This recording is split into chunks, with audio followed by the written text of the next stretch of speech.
Iris Almario. Welcome to the show. How are you? I'm good. I'm so happy to be here with you guys. Thank you for having Awesome. me. Awesome. This is gonna be fun. You are so pleasant. Like I'm already enjoying this interview right Okay, me too. Thank you. now. All right, Robin, go ahead. I know you got the first question. Let's get it. Okay, so the first question that I do have is, what is it like on a day, or what is it like in a day on set? A day on set. Busy. There's a lot of people. Depending on what your role is, it doesn't even matter. I think that if you just have a few lines, you're aware of how busy it is, and everyone's got a job, and you just don't want to step on anybody's toes, especially if you're a guest actor and you're just coming in for a day. But it's fun, people, it's a real team effort. It's a collaboration. And especially when you get a director that, is talking to you and giving you direction, and you're feeding off of each other. It's fun. It's great. It's what we all strive to finally be on set, right? Because there's so much auditioning before you actually book that job. Right. Absolutely. So let's start. Let's start a little bit at the beginning. You were just mentioning before the show started that you're originally from New York. Just talk about your beginnings and talk about what led you into the entertainment industry. Sure. You know what? I was a modern and jazz dancer. I had 3 dance scholarships in the city, and I was teaching choreography, and I was dancing, and I did a little bit of the pageant route, and I was, queen of the National Puerto Rican Day Parade in New York, which was amazing. My mom's Puerto Rican, my dad's Colombian, but I'm born and raised in New York. So that's how that happened. I was also Miss Latina USA, which gave me the opportunity to travel abroad. But I always knew I wanted to be an actor. I just didn't know how to go about it until someone said, study, see if you even like it. And then I fell in love with it, with the craft and storytelling, and I got my headshots and started shopping around for an agent. And my very first professional job was a guest star on Sex and the City. So I literally Oh hit the wow. ground running. Yeah, I hit the ground running. And then I did a couple of projects. I was a New York correspondent for a show called Latin Access, which is like Access Hollywood, but for the Latin industry. It was also on NBC. It lasted for a little bit. It just kept getting pre-emptied because of basketball. So I don't think Right. people knew how to find it, but it was a wonderful experience. I also, tried my hand at modeling, and I entered a modeling contest. It was Latina Magazine, and Wilhelmina Models did a model search, and there were 5,000 entries and 3 winners. And I was blessed to be one of the winners and won a Wilhelmina contract. I didn't really take advantage of it because I still kept thinking about acting. And when I moved to LA, my very first job, literally 4 weeks after moving, was a guest star on a network show, King of Queens. My Oh, agent was like, how'd you do that? And I was like, you know what? I don't think that I knew I couldn't, right. because a lot of times I think we get in our own way. Mm-hmm. So that was the beginning. Absolutely. We're talking with Iris Almario, and so out of the roles that you've had, and you've done a lot of amazing things. You've been on All Rise, NCIS, Jane the Virgin. You just mentioned King of Queens, which is one of my favorite shows. What role that you've had so far that you enjoyed the most? What did you have the most fun doing? Oh, you know what?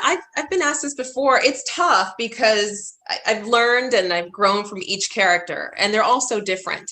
I will say that I was really excited when I booked Jane the Virgin because I was a fan of the show and I really wanted to be on that show. And I had actually auditioned for a couple of co-stars and didn't get it. And then I was on a shoot down in San Diego when a guest star audition came in, but it was the same day and there was no way I could make it. So I just thought, I'm never going to be on this show. And then all of a sudden this guest star audition came in for Jane the Virgin, and I had a blast, and everyone was so warm and welcoming. Jaime Camil, Gina Rodriguez, Andrea, all of them. So I had a really good time playing that that sassy publicist. Yeah. All right, Dante, I know you have a question. Go ahead, sir. Yes. So, as a person who loves dogs, can you explain to me more what Women United for Animal Welfare is? And also, I know you're a co-founder. Like, how did that start? What do you guys do? And just tell me a little bit more about that. Oh, well, thanks for asking, Dante. I have always loved animals. I mean, I'll tell you guys a secret. I am actually allergic to animals that shed, but I think my immune Wow. system has kind of figured it out. I'll take some, whatever, Claritin, Benadryl, and just deal with it. Right. There was a time I felt like I was literally going from job to job. And it is such a blessing to be able to book any job in this industry, let alone go from one to the other. And Right. I just felt like there was a lot of attention on me, and I kind of wanted to give back. I wanted to be of service. And my friend said, well, you love dogs. Why don't you volunteer? And so I ended up volunteering at a local rescue here in LA.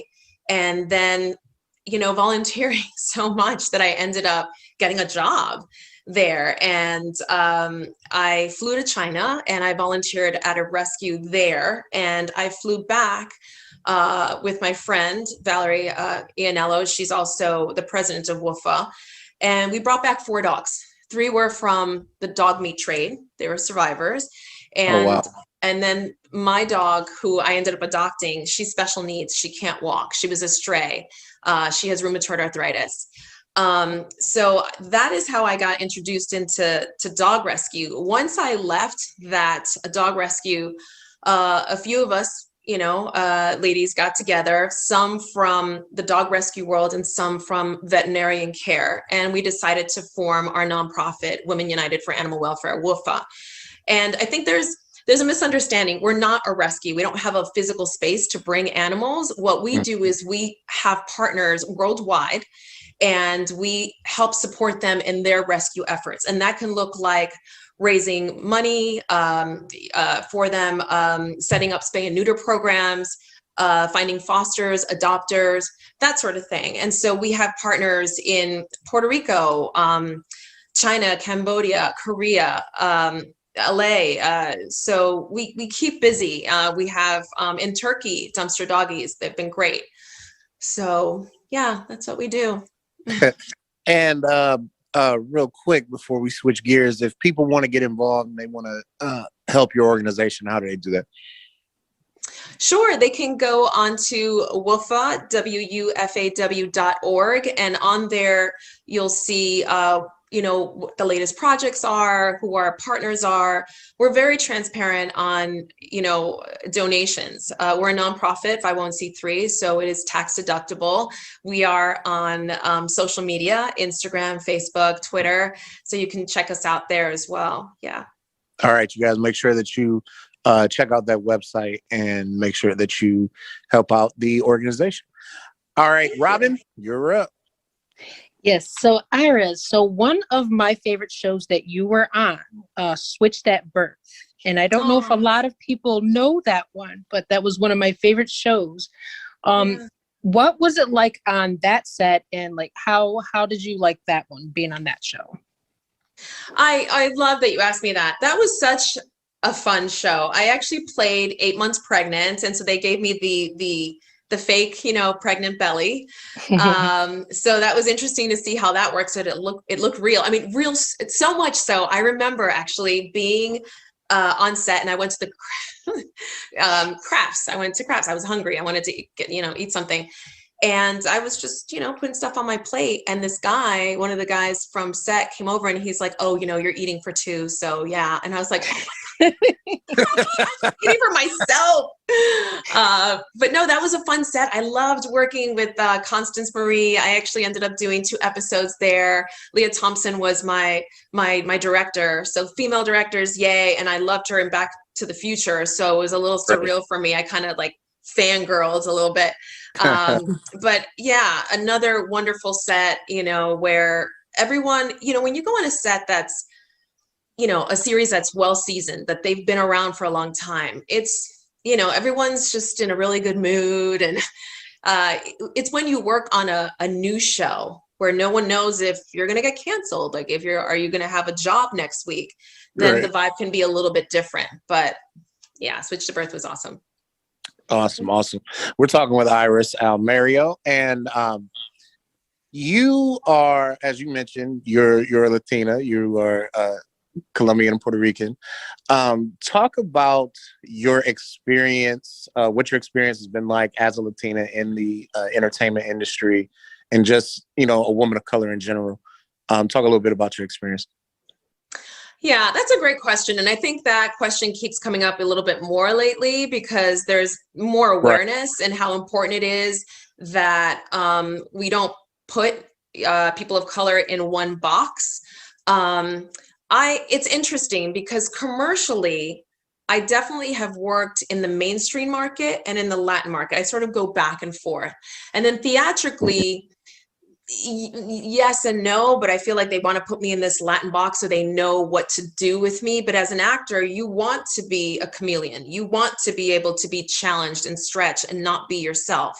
So it is a little frustrating for me to see roles come in that are one particular thing, right? Like I'm Colombian, Puerto Rican. Where are those characters? Where are the Dominicans and the Peruvians and the Bolivians? And, and so as much as I appreciate the characters that I've played that are Mexican, I feel like we have to write our own material, because if we wait for someone else to do it, they're not gonna get it in the same way. So, yeah. Yeah, absolutely. And I think that's a conversation that a lot of us are having now about having to write it ourselves and stuff like that, because and you can talk some more about your experience on this. I think in a lot of those rooms, it's not even necessarily that they're trying to be dismissive or trying to ignore our experiences, but they don't have those experiences. If you don't come from that, you don't know it, so you don't really even realize that you're doing it. And I think that goes to your point about why it's important for people of color to start writing those roles ourselves. Yeah, it's funny. It's interesting. I have like this go-to button-down dark blue shirt because I feel like I've used it maybe for the last 5 auditions, because I think with Latinas, they're like, okay, we're going to make you a detective. And I'm like, okay, well, I guess I'm just going to be a detective. But, if I were to write myself a role, it wouldn't be a detective. Right. It would be just, another human being going through like the trials and tribulations of life, which I think they sometimes forget, So I'm hoping that colorblind casting is where we're headed, Right. Absolutely. We are still here with Iris Almario, which is quickly becoming our favorite guest so far. Just the energy, just awesome energy. Robin. Thanks for that. Go right ahead, Robin. Next question. It would help if you unmuted your mic. Yeah, that would help. So I know that you were saying earlier a little bit about when you first got started with your acting and your modeling and all that, how they said to do research. But I was wondering, how would you explain to somebody who's just getting started in this industry, like should they move to a different state such as like Los Angeles, Atlanta, or the such, or is there a certain way to, like, should they reach out to some agency? Like, how would you explain that to somebody? It's another, you guys have the best questions right now because of COVID, right? It's definitely changed. Everything's online. But from what I understand, they still casting or the creatives, they still want you to be in the same market. It's probably for tax reasons as well. And also if they fly you in, you have to honor, the quarantine for 2 weeks before you can actually even get on set. It's not impossible to do it outside of the main markets, like what is New York, LA, Atlanta, and Vancouver. Well, and also like New Orleans and all that over there. But first of all, I would say take an acting class and just see if you even enjoy it, because a lot of people may view it as like, oh, that's easy, but it's really not. And what you learn in school is so different from like how it is on set, because you're shooting out of sequence and you do have all these people around you. And so I would say the very first thing is to take a class, and if you like it, then try to get your feet wet and submit yourself to like maybe student films, and get that footage. If there is, auditions available online, like let's say Backstage or LA Casting or any of these, casting sites, put yourself out there and really gather your material before you start knocking on doors, because first impressions are precious. They do remember. They're trained to remember. And you just don't want the doors to be shut, because it might take a while before you can get back in. So I would be diligent about doing your research and just really being prepared. But it's not impossible. Everyone's got to start from, somewhere. Absolutely. And also, so you just mentioned about the difficulty in acting and how people think it's easy. Talk a little bit more about that, and about the experience, and how much it takes, and all that kind of stuff. It's interesting because I also teach. I was teaching in New York, and I teach here in LA audition technique. And this is definitely a career that's going to test your spirit on the daily, right? And if you don't have anything else going on but this, you're setting yourself up for a really tough time ahead, because the highs and lows are so extreme. So you have to really, and I'm sure people have heard it before, you really have to love it to withstand the type of rejection. Because even though I'm someone that has worked, I'm still in the position where I am like spitting out self-tapes all the time. And I was on hold for a show. I got let go. I'm on hold, for something else right now. And, I hope that it goes through, but I don't know. And so I would just say that really be sure that you love it, because you'll have good times and you'll have bad times, but a lot of it is not just your ability to storytell, your uniqueness, infusing that into your material. Don't spit out material like you think it should be heard or said. Really dig into those characters, into those backstories. That's where the layer and the nuances come from. And that is so delicious. It's so specific. And it's what makes you stand out from everybody else who's saying the exact same words. So, once you feel like you're in the groove of your technique, also, I think simultaneously you have to work on your mindset and your spirit. You got to take care of you. All right. We're talking with Iris Almario, and you mentioned again in the previous answer, you brought up COVID. Talk a little bit about the impact that COVID has had, just on the industry in general, and on you in particular. Obviously, it has changed everything. I mean, we're sitting here doing this interview on Zoom right now, so it's changed everything. So talk a little bit about the impacts of that. Well, it's interesting because once the first shutdown happened, no one knew exactly how long this was going to last or what was really going on. I think that actors who are not represented, or before didn't get the opportunities that they wanted to get, it's available to them now, right? There's more of a chance to actually submit their material and to be seen, because everything is online. So in a way, that's kind of a plus in that department, right? It's also for people who don't like auditioning live and in the room. We now have self-tape auditions, and you're doing it at home. So there's the good and the bad. The bad is like you can just beat the thing right to the ground. You're just like, oh my God, this is like take 50. Or you can do it a few times where you feel like, this is what I'm proud of. I stand behind this take and I'm going to submit it and feel good. And if I don't get it, then it wasn't for me, but at least what I've sent off is something I feel that represents my range and my storytelling at its best, so it's interesting. Now, production was shut down for a long time. Now it's back up. And when it first came back, it came back in other markets. Like I literally auditioned for a show for Australia, and auditioned for shows in Vancouver and Atlanta, because their restrictions were different. They were ahead of LA. So now LA has opened up. And from what I understand, I mean, when you're put on hold, they're also putting, other people on hold, which they normally do. But I know that there's an actor that, I booked a commercial, very excited. And unfortunately, the day of had COVID, because they test Oh, you wow. before you get on set and the day that you're on set. And so they had to call the other actor, or I think the other actor was already on set. And then, he was fine. So he got to do the job. So it's interesting. Production has to take care of themselves and their budget. They can't just let everything sort of fall apart because one person can't do their job, because of this illness. But it's real. I mean, they say, like, be very careful. I mean, myself going to meet the girls outside, it's like they've all had COVID tests. We've all exchanged it. I've been fortunate enough to get vaccinated. I got my second one last week.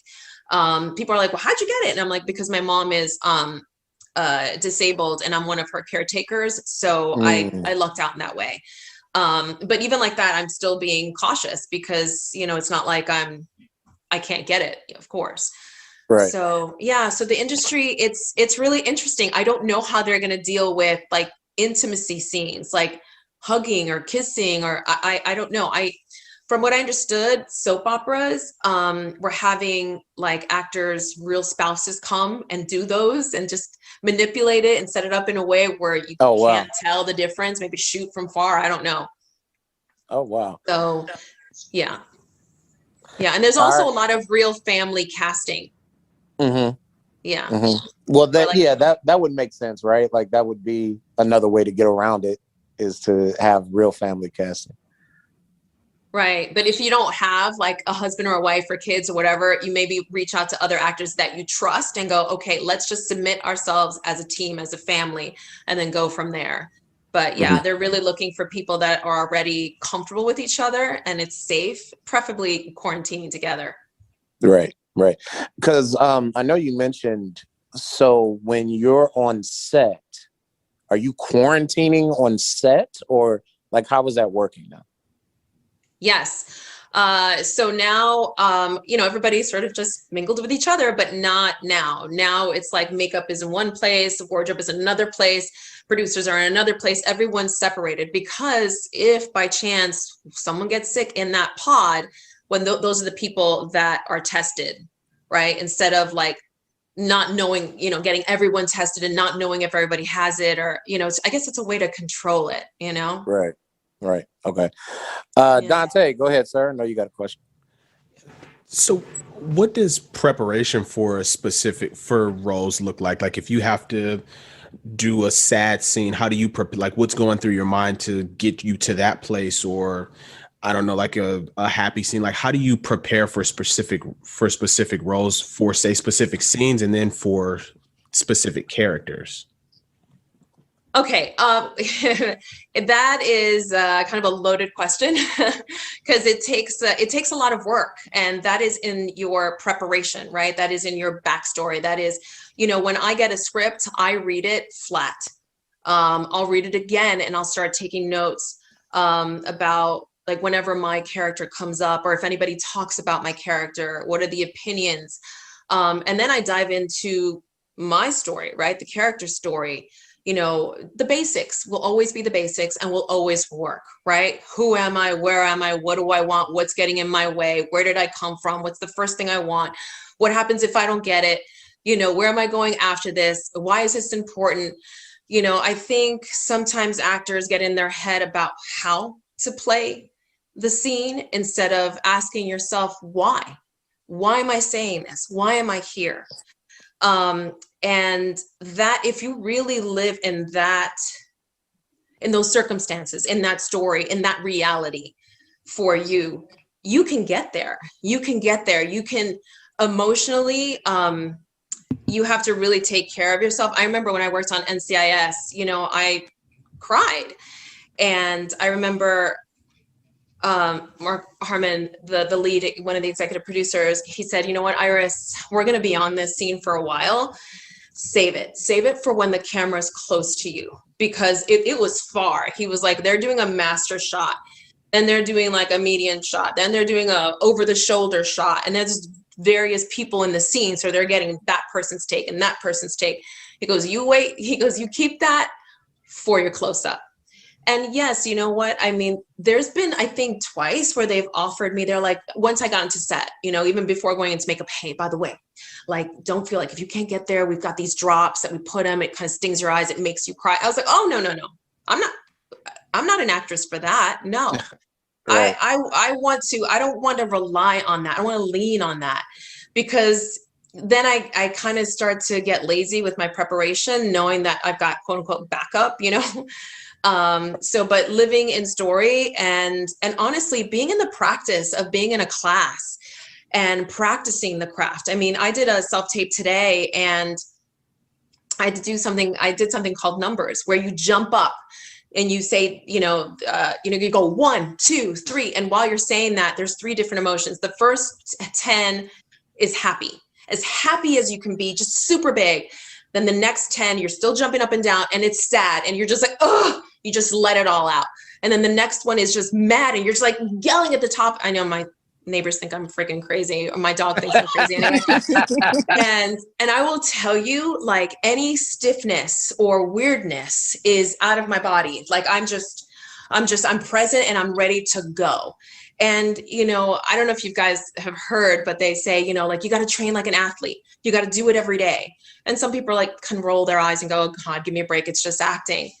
But if you want to be like the greats, or if you want to just enjoy your experience as an actor, you got to do the work. And it is work. Make no mistake. It's work. It's mind, body, and soul. It's all of it. Because if you cut off one thing, you can tell and the audience can tell, you know? That makes sense. Would you say what's the deciding factor in choosing a role? Is it the script? You know, no, I mean, I usually go out for everything that comes my way. I'm just so grateful. I'm like, oh my God. But there has been a few times where I've read the script or I've read the scene. I go, you know what? No. I've actually already cast it in my mind. And, you know, yeah, I'll tell you guys a secret. It's not going to be a secret after this, but I got an audition a long time ago. I think it was called Hot Properties.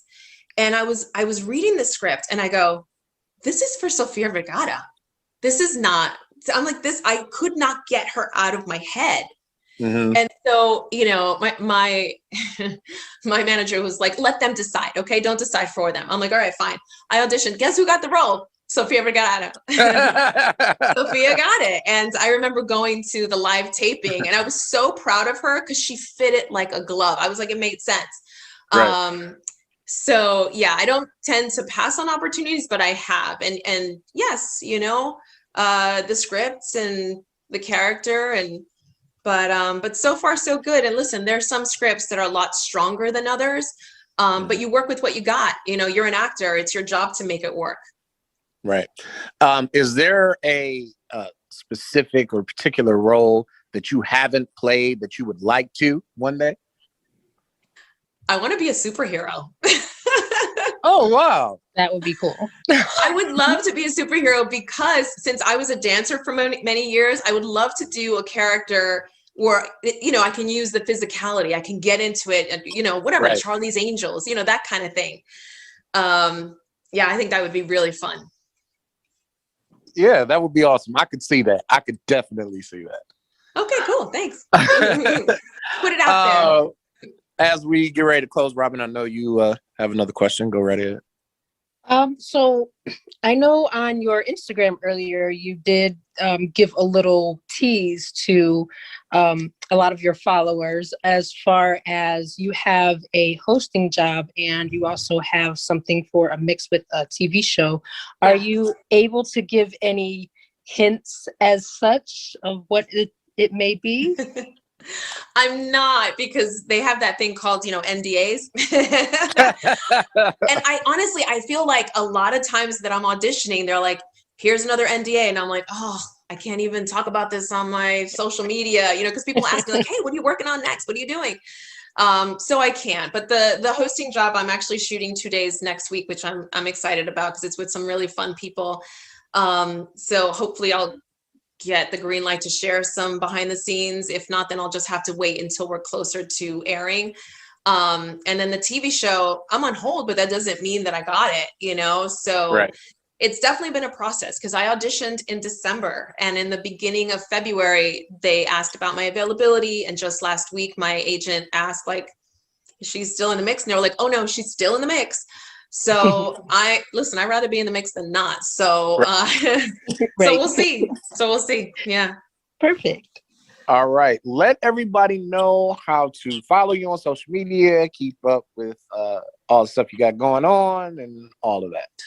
Sure. Okay. You know what? My social media platform of choice is Instagram. That's the one I check. That's the one that I'm most active. I do my best to answer everyone. Sometimes it's, you know, the time, whatever the day gets, you know, gets the best of me, and I don't. So don't be mad if I don't answer, but I try. So Instagram, it's just my first and last name, Iris Almario. I'm also on Twitter, but I don't really use it. I don't know. And then I have Facebook, but it's private. So don't be mad if I don't accept you, because I'm like never on there. So Instagram is really the way to go. Iris Almario. All right. And one more time, the website for the organization. Yes, www.wufa.org. That's spelled WUFAW, Women United for Animal Welfare. Thank you so much for joining us on the show. This has been a pleasure. We definitely have to have you back soon. Thank you so much. Oh, thank you guys. This was a lot of fun. Thank you. Awesome. Awesome.